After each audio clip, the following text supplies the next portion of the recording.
Alors, le mois de décembre, c'est le mois du bilan. Pourquoi est-ce que j'encourage les conjoints à faire le bilan de leur année conjugale? Parce qu'en fait, la routine, c'est quelque chose qui s'installe facilement et qui s'installe sans qu'on ne se rende compte de ce qu'on est en train de faire. Lorsqu'on décide de vivre ensemble, on a cette étincelle qui nous pousse, qui nous fait pousser des ailes parce que c'est quelque chose de nouveau.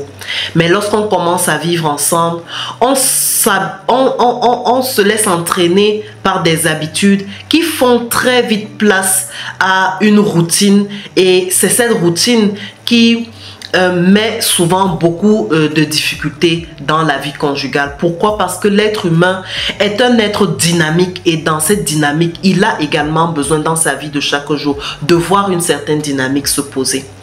Lorsque vous faites en cette période le bilan, vous pouvez évaluer, voir en janvier, voici là où nous étions. En décembre, voici là où nous sommes.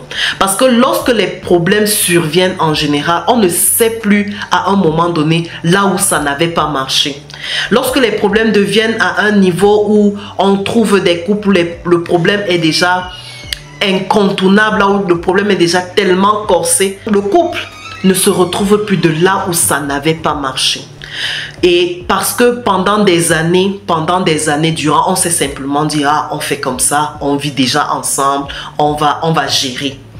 Lorsque vous parvenez à décembre où vous faites le bilan, où vous vous posez véritablement, parce que vous allez finalement faire le bilan de votre vie de manière générale, c'est presque inné. Mais lorsque vous vous arrêtez également pour faire le bilan de votre couple, vous allez voir, vous allez prendre la peine de voir les points qui n'ont pas marché, point par point, et vous allez voir ce sur quoi vous pouvez investir, ce sur quoi vous pouvez agir, les points sur lesquels vous pouvez actionner pour une meilleure dynamique. Vous avez également l'occasion de pouvoir voir ce que vous attendez davantage de votre conjoint, de votre conjointe, et de pouvoir mettre en place des stratégies pour que l'année qui vient, que vous puissiez toucher ces stratégies point par point. Voilà pourquoi j'encourage à faire de bilan exclusivement conjugal, parce que de toutes les façons, on fait le bilan de manière générale. Mais un bilan exclusivement conjugal. Comment est-ce que mon couple a évolué tout au long de cette année?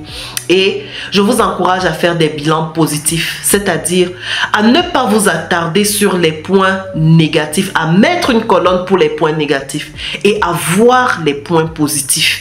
Parce que le fait d'avoir vécu ensemble, le fait d'avoir échangé ensemble, le fait d'avoir pu compter sur son conjoint, ce sont des éléments positifs. Ce n'est pas le nombre de fois que votre conjoint vous a mal parlé, vous a mal regardé, vous a ignoré, qui doit peser dans la balance. Ça doit vous permettre de trouver des solutions pour un meilleur. Mais ce qui doit peser dans la balance, c'est ce beau regard qu'il vous a accordé. C'est ce cadeau qu'elle vous a fait. C'est ce moment où vous aviez besoin de lui ou d'elle. Et il a été là, ou elle a été là, au moment inattendu. C'est ce petit geste qu'il a fait pour pouvoir vous permettre de trouver la paix. C'est ça qui doit vous animer pour vous permettre de voir mieux en votre conjoint. Parce que lorsqu'on prend la peine de voir toujours négatif dans son conjoint, on se lasse facilement de la relation. Je vous encourage énormément à prendre la peine en ce mois des bilans, à prendre la peine de faire un bilan exclusivement et à proprement parler conjugal. Vous pouvez le faire seul, vous pouvez également le faire avec votre conjoint, avec votre conjointe si il ou elle est disposé. Ça ne doit jamais être une épreuve de force, ça doit émaner d'une volonté pour que vous puissiez atteindre les objectifs escomptés et que vous soyez toujours dans la paix, dans l'équilibre et dans l'harmonie. Ciao, à bientôt.